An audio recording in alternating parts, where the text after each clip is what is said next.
propostas de reforma tributária iniciais apresentadas na Câmara e no Senado, elas têm em vista o mesmo objetivo de simplificação. Na verdade, há um consenso grande no debate público há muito tempo a respeito dessa necessidade, mas há discordâncias em relação à forma de se fazer.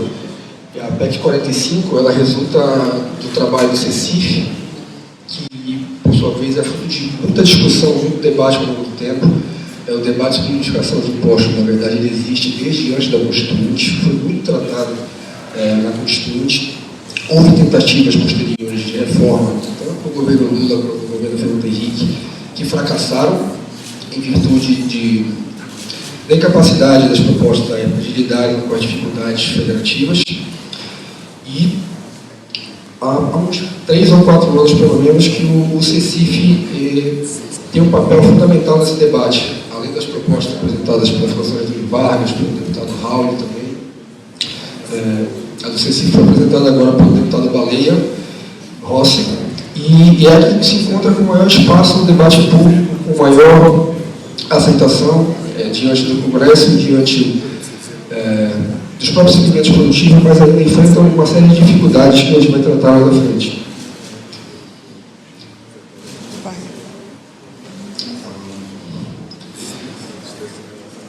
A unificação dos tributos indiretos, na verdade, não é só uma medida destinada a tornar a vida um pouco mais simples. Na verdade, o Brasil, quando é tratado no Doing Business do Banco Mundial, um caso sem precedentes de dificuldade de cumprimento das obrigações fiscais.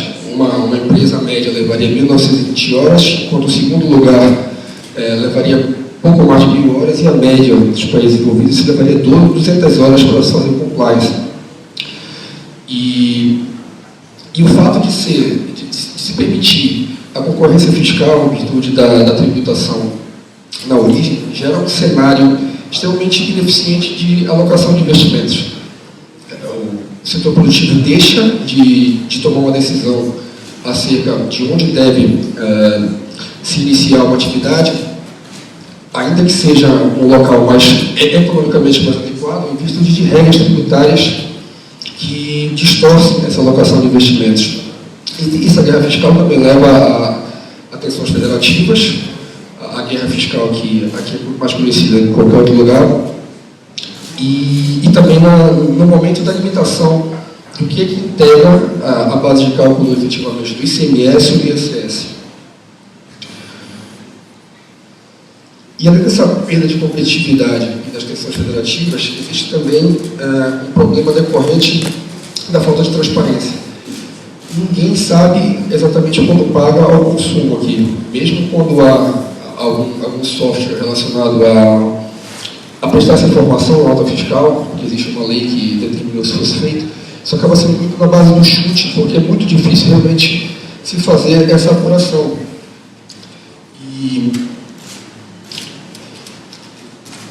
nesse sentido, a proposta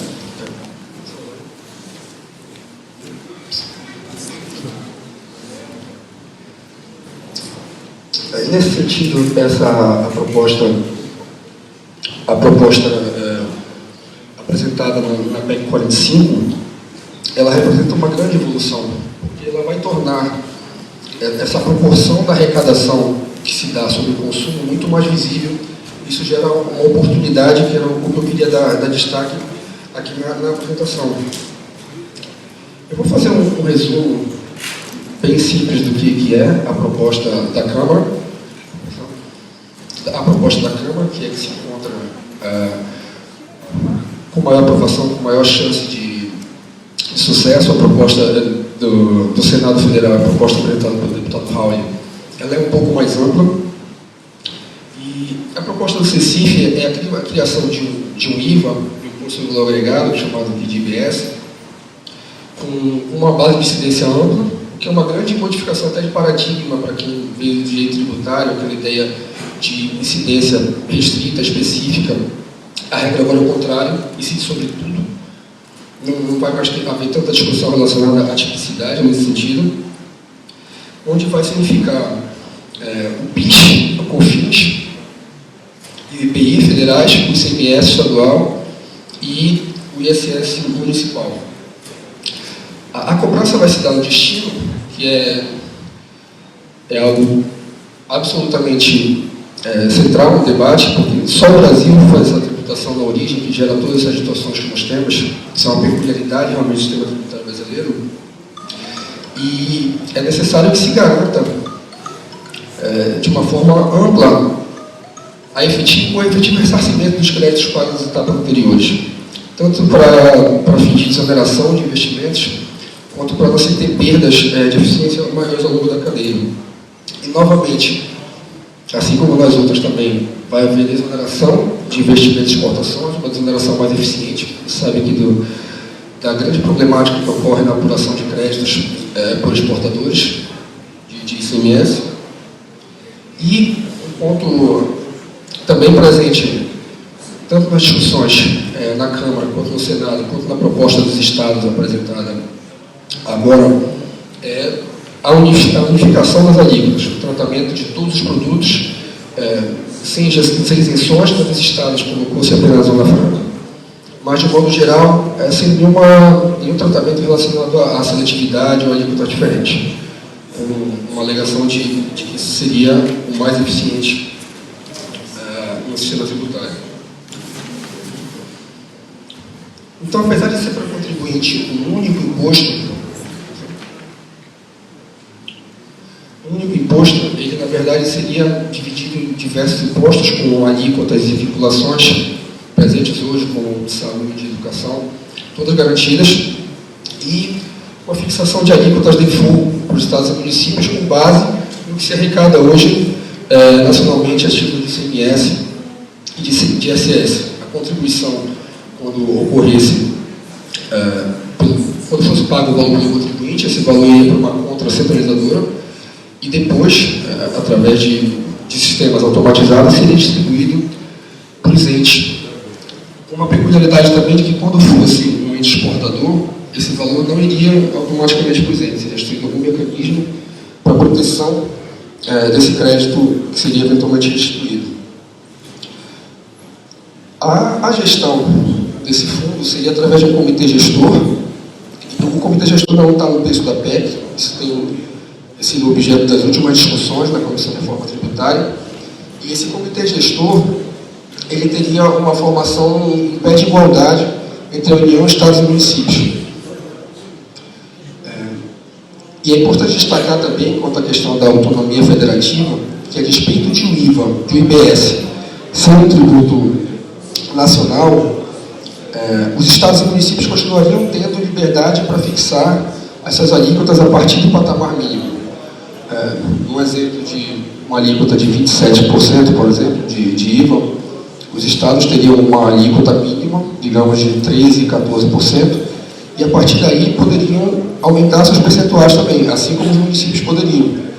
Foi a equalização para a formação da alíquota default dos municípios chegou a uma média de 2% de arrecadação de ISS, mas no município essa disparidade é muito grande. Vai ter muitos municípios pequenos que sequer recolhem o tributo para não ter capacidade fiscal, e vai ter outros municípios muito grandes, como São Paulo, por exemplo, que arrecada muito, que inevitavelmente ao final do período de transição vão precisar fazer aumentos depois na sua participação, a partir desse 2%. Aí é um gráfico do CECIF, demonstrando como vai se dar a transição na PEC 45. Nesse primeiro momento aí, a transição relacionada ao contribuinte. Por que é necessário que se haja um período grande de transição? Para respeitar, sobretudo, os investimentos que já foram feitos. Quem já construiu um parque industrial, fez uma determinada alocação de recursos qualquer, com base no sistema tributário atual, é muito razoável que haja um tempo para que seja feito, que se veja o retorno desse investimento antes de uma mudança tão brusca das regras tributárias. Então, esses 10 anos de transição para o contribuinte seria, na verdade, no primeiro momento de teste, um sistema com 2 anos do IBS fixado com alíquota de 1% apenas para se ajustando o funcionamento e a operacionalização, e depois, ao longo de 8 anos, o IBS iria crescendo na proporção de 1/8 até alcançar a totalidade da arrecadação sobre o consumo no Brasil.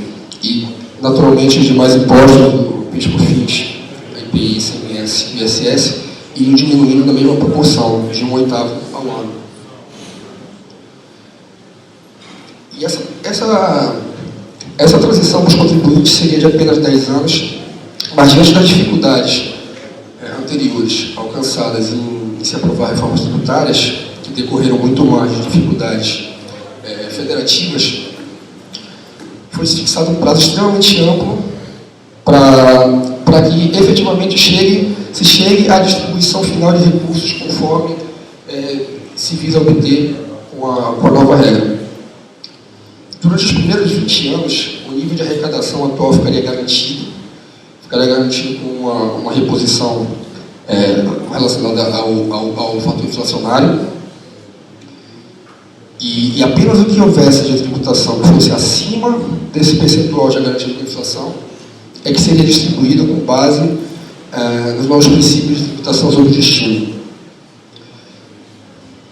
E depois desses primeiros 20 anos, ou seja, a partir do 21º ano até o ano número 50, é que a distribuição dos recursos seria feita com base realmente, integralmente, na nova regra, na proporção de 30 por ano. Existe uma série de pontos que são importantes no aspecto federativo que ainda estão em plena discussão, que não existe nem desenho sequer do futuro projeto de lei complementar a ser apresentado, e muito menos se sabe o que seria efetivamente delimitado pela lei complementar e o que seria de responsabilidade do comitê gestor posteriormente. Uma dessas discussões diz respeito ao aproveitamento de créditos do IBS, aproveitamento de créditos de ICMS e ISS para fins de utilização com o IBS. É preciso também que se desenhem regras de estímulo para que os agentes estaduais e municipais atuem efetivamente na fiscalização e no exercício das suas competências tributárias ao longo dos primeiros 20 anos, porque, como há uma garantia de recebimento da receita nos próximos 20 anos, em tese não haveria um estímulo muito grande nesse sentido. E há uma série de problemas relacionados também à alíquota de referência. É importante que se perceba que a alíquota de referência ela é firmada com base na média nacional. Então, eu já mencionei aqui que, ao final do período de transição, os municípios que arrecadam muito vão ter de incrementar as suas participações do ISS, passando de 2%.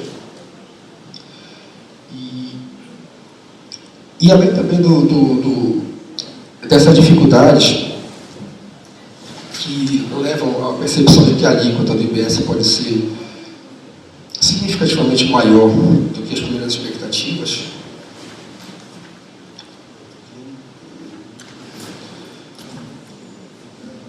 ainda há uma série de outras dificuldades, como o problema do acontecido fiscal. Isso não está definido também ainda, nem no projeto de lei complementar, como seria o aproveitamento das instâncias administrativas estaduais.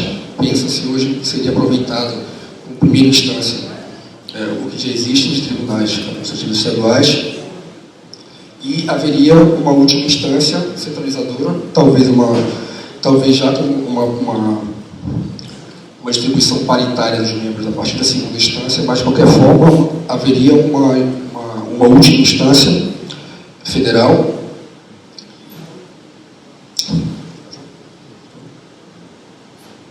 E aí é um exemplo só que consta da própria apresentação da proposta do CECIF, ainda aí levando em base uma alíquota máxima de 25% estimada. Aí, como ficaria? Ficaria já a parte administrada pela União de 9,2%, dos estados de 13,8%, da parte gerenciada pelos municípios de 2%. Mas é importante ressaltar que isso é a alíquota do fogo. E esses cálculos relacionados a como se chegou até essa alíquota de 25%, eles não foram demonstrados até o momento. Isso vai ser, com certeza, ainda objeto de outras discussões. Há perspectivas maiores aí, a gente fala em 27% e 30%, Mas o fato é que é muito possível que essa tributação sobre o valor agregado no Brasil chegue perto de 30%, ou se forem instituídas exceções, até ultrapasse esse percentual, o que colocaria o IBS brasileiro ainda mais dissociado da prática internacional, porque o maior IVA que se tem notícia hoje é o da Hungria, que já é bem fora dos padrões, que é de 27%. Então, essa visibilidade que o IVA passa a dar agora, uma vez que as pessoas, de modo geral, não percebem, o contribuinte não percebe o volume que está sendo pago em cada operação, e considerando ainda que 80% da economia brasileira depende do consumo das famílias, ela vem gerando uma série de reações muito fortes por parte dos setores. A construção civil, o agronegócio, todo o setor de serviços, saúde, educação, profissionais liberais, todo mundo que paga ISS a uma alíquota de 5%, com a instituição do IBS, como está posto hoje, se veria diante de uma imposição de uma alíquota de provavelmente muito próximo, superior até se houver exceções, de 30%. Então, você imagina a força e a preocupação muito legítima desses lobbies diante dessa imposição.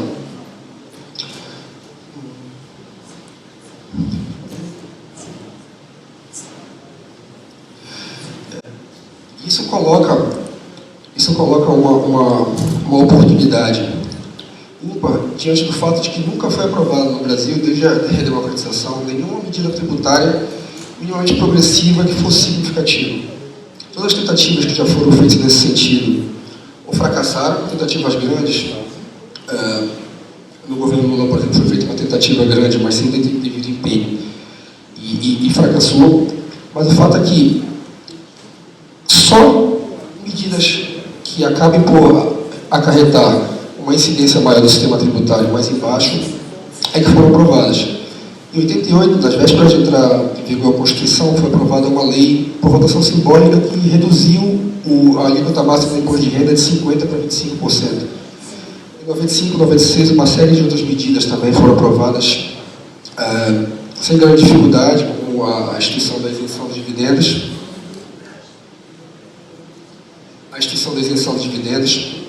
e outras medidas de redução do IRPJ e os tributos, nossa, meio fora aí.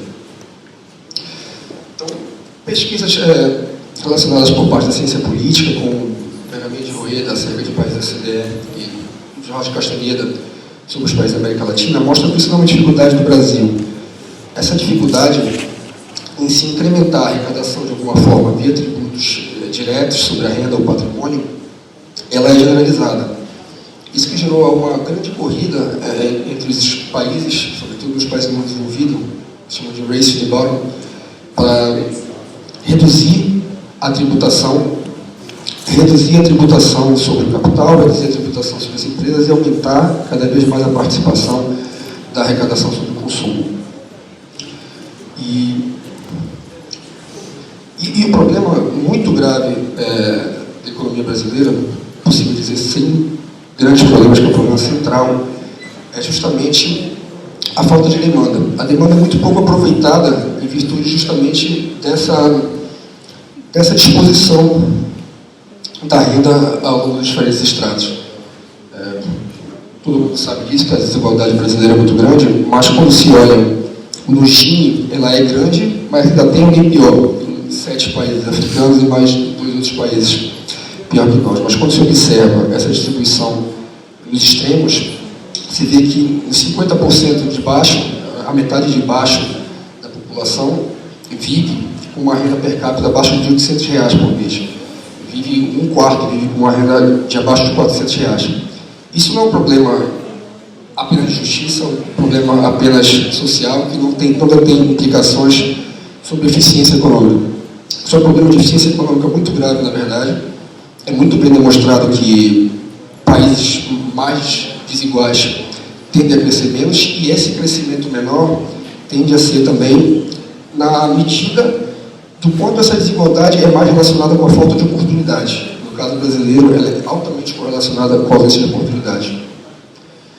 Então, enquanto 1% da renda brasileira, apenas na renda declarada, né, sem levar em conta ainda questões relacionadas à evasão, tax planning, que ficam de fora desses números, o Brasil é o país de maior concentração de renda no 1% entre todos os 150 e poucos que há dados fiscais disponíveis, com 28%.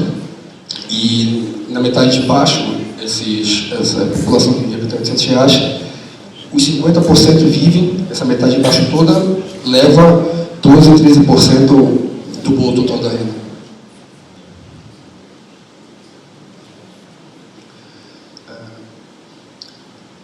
Em números, colocando aí a renda média dentro do 1%, a disparidade dentro do 1% é tão grande que a renda de entrada do 1% é abaixo de R$30 mil. Mas a renda média do 1% é de R$150 mil, porque a participação do 0,1% dentro do 1% também é um negócio gigantesco, leva mais da metade. Isso faz com que o integrante médio do 1% no Brasil seja mais rico em termos absolutos do que o 1% mais rico na França. Ao passo que quem está na média dos 90% de fora do topo do Brasil, a média de renda, esse cara com a média de renda dos 90% fora do topo do Brasil estaria entre os 20% mais pobres na França. Isso é um problema de demanda, isso é um problema de tamanho do mercado interno. Se tem com o mesmo patamar de PIB de renda um consumo muito maior, esse consumo vai ter um impacto muito grande sobre a eficiência. Uma série de economistas, como o professor Paulo Gala, demonstrou que o último boom que se teve de indústria, o último boom industrial no Brasil, entre 2003 e 2007, foi relacionado justamente ao aumento da demanda interna. E a indústria, desde então, agora passou por um momento de encolhimento de mais de 20% e se encontra nesse patamar. E, para além desse quadro estático, a tendência é que assuste ainda mais, porque ao longo de 15 anos houve queda da desigualdade no dia do índice de Gini, e de 2014 para cá, esse número já apresenta a sua maior alta histórica. Já são 17 trimestres de crescimento da desigualdade, está mais de 4 anos, e onde está caindo efetivamente caindo em termos absolutos a renda de todo mundo fora dos 10% mais ricos, tanto dos 40% que não estão na metade de baixo, estão no topo, e um aumento muito grande mesmo da extrema pobreza e da pobreza. O percentual de pessoas, o número total de pessoas na pobreza, que era 5 milhões, hoje alcança 15 milhões, sob o critério de $1,90 por dia. E mesmo diante desse cenário todo, não são vistas, entre as grandes propostas com maior aceitação, esforços para tentar, de alguma forma, se atacar essa dificuldade estrutural do sistema tributário. Isso é muito justificável, por um lado, diante da grande dificuldade de se fazer isso. Nunca ninguém conseguiu, é muito difícil se falar em aumento de imposto de renda, se falar em alguma tributação sobre capital, se falar sobre a tributação das grandes fortunas, que eu acho que realmente não é nem o caso. Mas, de todo modo, tanto a proposta na Câmara quanto no Senado não enfrentam essa questão. E há agora, diante da visibilidade do IVA, diante do grande esforço dos lobbies, dos próprios setores que tradicionalmente se imporiam contra uma medida desse sentido, uma grande oportunidade de se mostrar, de se apresentar alguma proposta que deixe mais claro para o público, para o grande público, que traia a opinião pública para verificar que isso se dá passo a passo com outros ganhos. E a experiência internacional recente mostra que nos lugares onde se conseguiu, isso tem sido raro no mundo nos últimos 30 anos, mas nas poucas ocasiões em que vinha se conseguindo fazer modificações significativas, adicionando mais tributação sobre a renda no patrimônio, ou na renda efetivamente de forma progressiva, isso se deu muitas das vezes com muita utilidade com a vinculação para o debate público do que seria feito com aquela receita. Você não mobiliza ninguém para apoiar uma proposta que vai colocar alíquotas maiores sobre alguém ou fazer com que alguém passe a pagar tributo. Mas no Chile, por exemplo, houve uma modificação significativa no imposto de renda em 2014, que foi aprovada após uma grande mobilização, onde estudantes simplesmente pararam o país em manifestações, porque esse aumento da tributação sobre as empresas, ele foi apresentado conjuntamente com uma proposta de ensino superior gratuito que não existia no Chile. Então, através disso, e não apenas da proposta apresentada isoladamente, se conseguiu aprovar lá. Um outro ponto que eu estou falando muito rapidamente, é um debate muito técnico, mas é também muito importante, é que as grandes mudanças tributárias que aconteceram no Brasil, em 88, 95, 96, elas tinham fundamento na literatura econômica sobre o que era o sistema tributário eficiente. A literatura, a partir dos anos 70, essa literatura, chamada literatura de tributação ótima, ela atinge nos anos 70 um novo patamar, quando é oferecido o modelo padrão, o Standard Model, onde o Mirles ele coloca um modelo onde é possível equacionar o que é o sistema tributário eficiente, que é o sistema tributário desejável, com base em eficiência e equidade. Então, a marca do debate ao longo desse tempo todo foi a existência de um trade-off entre o que seria um sistema tributário eficiente e o que seria um sistema tributário de maior equidade, colocando-se como se houvesse uma perda, ou houvesse uma contraposição desses dois objetivos. Isso efetivamente fazia muito sentido à época, porque havia os modelos eram menos evoluídos do que hoje, os modelos econômicos ganharam muita sofisticação no debate digital, mas sobretudo porque, através de experimentos naturais, que foram, na verdade, a modificação da legislação do imposto de renda nos Estados Unidos e na Europa, se tornou possível verificar um fator crucial para isso, que é a elasticidade da mão de obra. Qual era a premissa antes, em Mises, nos primeiros resultados que ele tinha? Era que, se houvesse uma tributação maior sobre os indivíduos mais produtivos, e a produtividade toma como proxy a renda, então você está falando de se tributassem mais os indivíduos mais ricos, isso geraria um incentivo para que eles deixassem de trabalhar. Esses indivíduos se empenhando menos, haveria uma grande perda de eficiência e a economia, contudo, perderia. Só que o passar do tempo levou a uma série de evoluções e, sobretudo, a disponibilidade desses dados que não existiam à época, que levou os principais autores desse período todos, estou falando de James Mirrlees, Joseph Stiglitz, Anthony Atkinson, Peter Diamond, todos que ganharam prêmio Nobel e foram grandes nomes realmente desse debate, a mudar de opinião hoje. Hoje todos defendem posicionamentos antagônicos ao que defendiam na década de 80. Em um paper agora de 2017, o Stiglitz chega a dizer que aquelas recomendações, aqueles resultados teóricos nunca deviam ter sido utilizados como base para a formulação de políticas públicas, porque eram fundados em premissas totalmente irrealistas. E eram fundados numa visão de agente racional que tinha o poder de determinar livremente suas horas de lazer, de descanso, de investimento futuro, e fazia isso com muita racionalidade, com base nas alíquotas que lhe eram postas hoje. Era um Superman em termos de decisões. E, como foi demonstrado, isso não existia, que na verdade a elasticidade é mínima, quando se coloca uma tributação mais alta sobre os indivíduos mais produtivos, ninguém deixa de trabalhar, na verdade, o desincentivo é mínimo.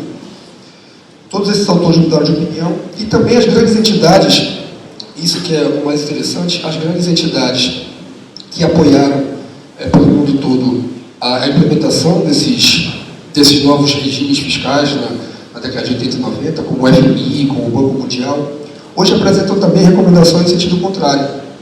E é muito curioso o quanto esse debate ele continua, de certa forma, alheio ao debate público brasileiro. Quando houve a justificativa da Lei de 88, que reduziu pela metade o imposto de renda, se falou de eficiência, se falou dessas conclusões.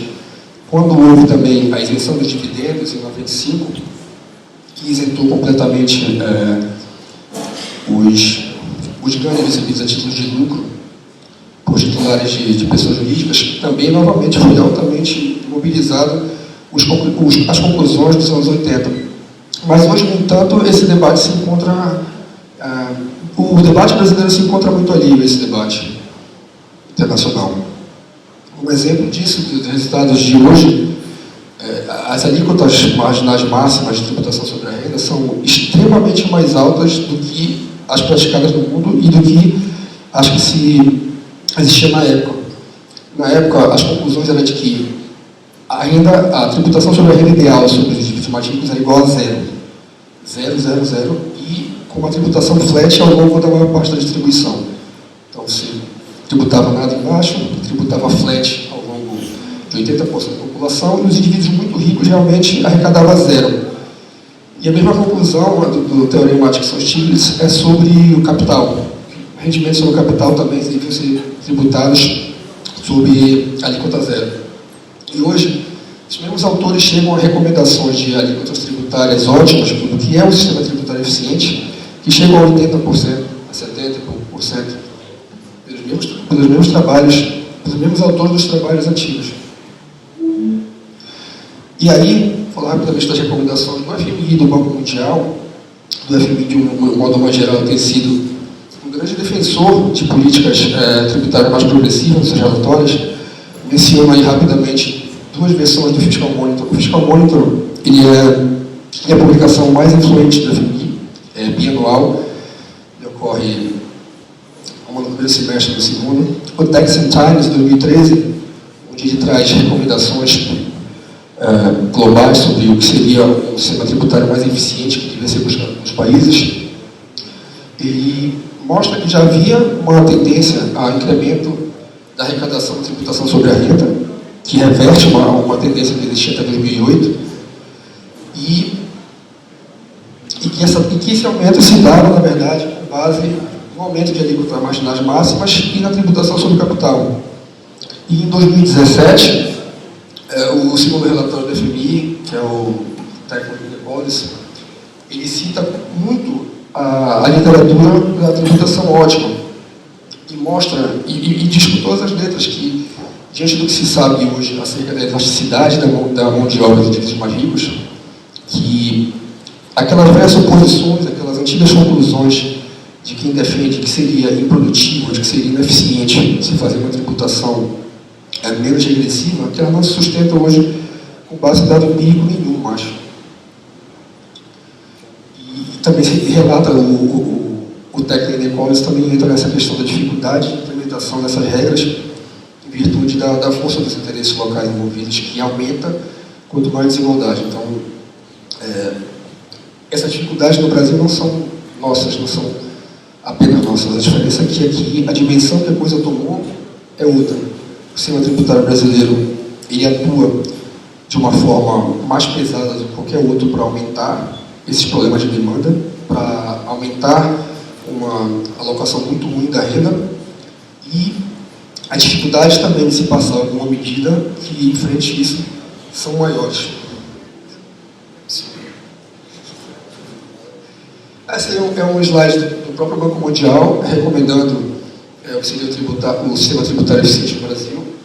Ele fala da inclusão dos ganhos de capital na tabela progressiva de imposto de renda e na eliminação de deduções regressivas e permitir a tributação dos dividendos.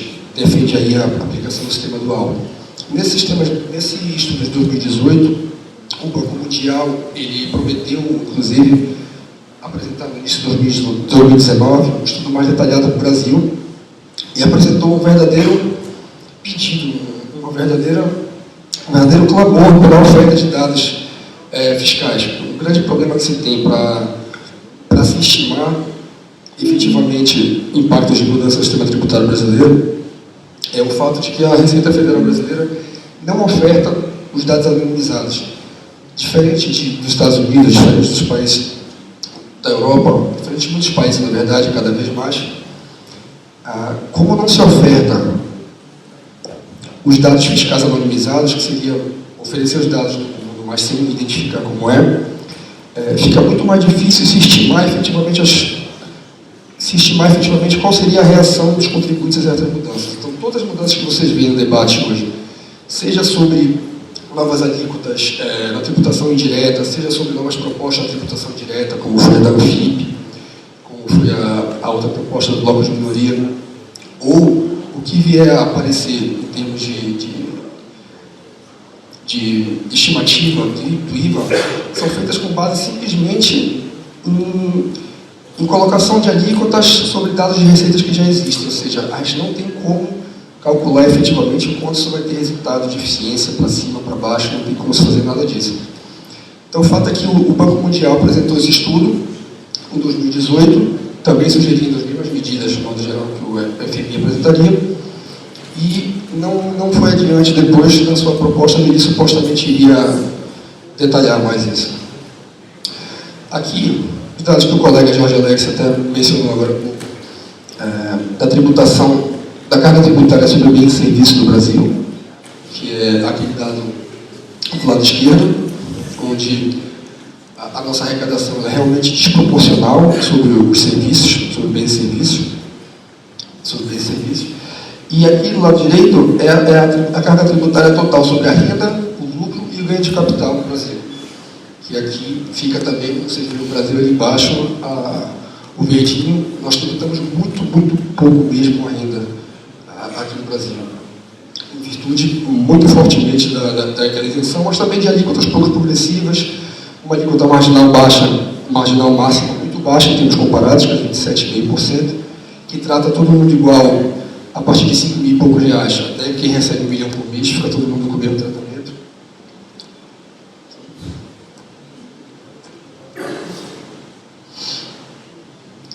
Eu já falei das distorções que foram acarretadas pelas mudanças em 95 e 96, que sobretudo a isenção dos dividendos. Mas o fato é que esse cenário do desenho do sistema tributário brasileiro leva a uma situação onde os indivíduos mais pobres, 10% mais pobres, efetivamente muito pobres, que recebem R$200 por mês, eles pagam uma carga tributária alta, porque acaba por incidir sobre o consumo. Acaba por pagar uma carga tributária que varia, de acordo com os estudos, entre 30% e 50%. 50% é o estudo do Zucum, em 2017, 30 e poucos por cento do economista Fernando Gaide. O fato é que a carga tributária incidente sobre os indivíduos mais pobres, ela é muito maior do que a incidência sobre os indivíduos muito ricos. Na última faixa do imposto de renda ofertada pela Receita, os indivíduos pagam em média R$6 de imposto de renda, mas essa alíquota tende a zero quanto mais se aproxima do topo. A delação premiada do Jorge Batista mostrou que ele teve um ganho da pessoa física de R$103 milhões em 2015 e ele pagou R$300 mil de imposto de renda. Mostrou que ele pagou uma alíquota de 0,3. Isso, ao que tudo indica, isso não é algo tão típico da realidade em quem tem o padrão de renda dele. Então, o fato é que essa resistência histórica, sempre muito difícil de vencer, relacionada à migração da base, a uma mudança, ainda que em patamares que deixariam o Brasil ainda com mais carga tributária sobre o consumo, e ainda com patamar inferior à média dos países de carga semelhante na renda, ela poderia se valer desse tipo de pressão que está acontecendo agora nos segmentos. Quando você tem agronegócio, você tem construção civil, você tem todo o setor de serviços fazendo uma pressão imensa em termos de lobbies lá na reforma tributária, e os deputados aqui da Comissão da Reforma Tributária sabem melhor do que qualquer um que isso é um problema grande a lidar, as dificuldades setoriais, uma vez que todo mundo quer se ver como quer criar uma exceção para si. Isso poderia ser aproveitado, poderia ser muito bem aproveitado, isso como uma proposta, por exemplo, de que esse IVA, digamos, de 27% fosse reduzido ao longo de 10 anos, na proporção também não é a proporção que fosse feito um incremento na tributação sobre a renda, digamos, passando a alíquota marginal máxima do imposto de renda de 28% para 38% ao longo de 10 anos, e reduzindo-se a alíquota do IVA geral de 27% para 17% ao longo de 10 anos. Isso seria possível de ser feito, se fosse feito um ajuste, não só incluindo os dividendos, e o problema também é o desenho das propostas que se propõe a incluir dividendos, mas se isso fosse feito de uma maneira adequada, e existe uma literatura técnica bem grande, onde mostra a forma como isso pode ser feito de uma forma mais eficiente, se poderia ter uma grande janela de oportunidade única para se aprovar uma migração de base, se aprovar uma redução da tributação sobre o consumo, como o Dr. Jorge falou, como uma grande necessidade, e um aumento da tributação sobre a renda, que ainda assim ficaria em patamares inferiores aos internacionais. E aí são dados da Datafolha que mostram que isso seria interessante para o eleitorado. O eleitorado brasileiro, apesar de ter se tornado mais conservador no que se refere à distribuição e, sobretudo, à progressividade tributária, ele se mostra altamente favorável a essas medidas. O problema grande é de comunicação e de apresentação dessas propostas.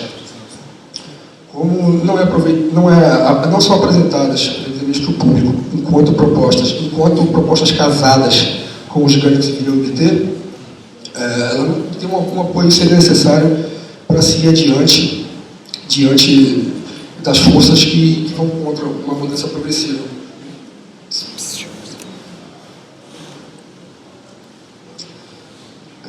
E também, então, mais de 70% do eleitorado brasileiro concorda com o aumento de impostos incidentes, com o aumento da progressividade, de modo geral.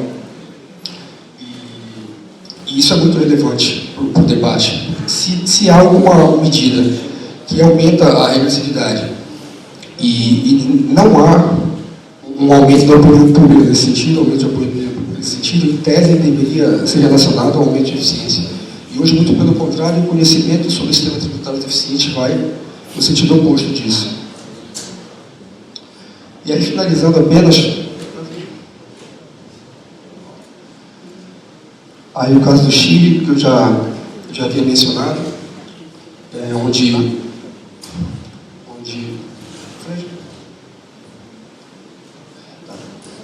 então, a título de exemplo, essa redução do VAT, do IBS, de 1% ao ano, poderia ser acompanhada de um aumento marginal, um aumento das alíquotas marginais máximas, da alíquota marginal máxima e das superiores, apenas nos patamares que passar dos atuais 27,5%, com a criação de algumas alíquotas progressivas a partir disso. E essa mudança, para se fazer apta a fazer frente efetivamente a uma mudança que viesse a reduzir do patamar de 27% para 17%, digamos, o IBS, ela teria que ser acompanhada de uma série de outras mudanças também para dar racionalidade ao sistema. Teria que sair a isenção sobre dividendos e as isenções, algumas isenções sobre saúde e educação, que apesar de serem justificáveis entre os termos, acabam também tornando o sistema apenas mais agressivo. Mas, sobretudo, o fim da isenção dos dividendos precisa ser acompanhado de um debate mais racional do que vem sendo feito. Tanto na proposta da minoria, quanto na proposta feita pelo FIP, não foram apresentados alguns mecanismos que existem para tornar viável isso. E aí o que se defende logo?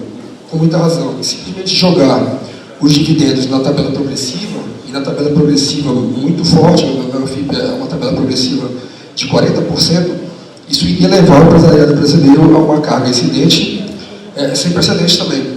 Se você mantém aí em 24% a tributação sobre pessoa jurídica, na média, digamos, que em termos de alíquotas é 39%, mas na média efetiva acaba sendo 24%, e coloca mais os dividendos em 40%, você está colocando uma tributação de mais de 60%, os lucros recebidos ali na primeira etapa, ao mesmo tempo em que a proposta não foi adiante no que se refere às tabelas progressivas do imposto de renda. Só colocou alguma coisa acima de 27% em mais de 40 salários mínimos, ou seja, tira todo o funcionalismo e também deixa acima de um patamar muito alto quem é que sofreria alguma incidência. Se for para fazer efetivamente uma medida que se disponha a fazer uma redução significativa da tributação sobre o consumo e assim agraciar também os interesses desses setores todos que estão assustados com essa tributação, é necessário que se institua alíquotas de imposto de renda maiores do que 27,5%.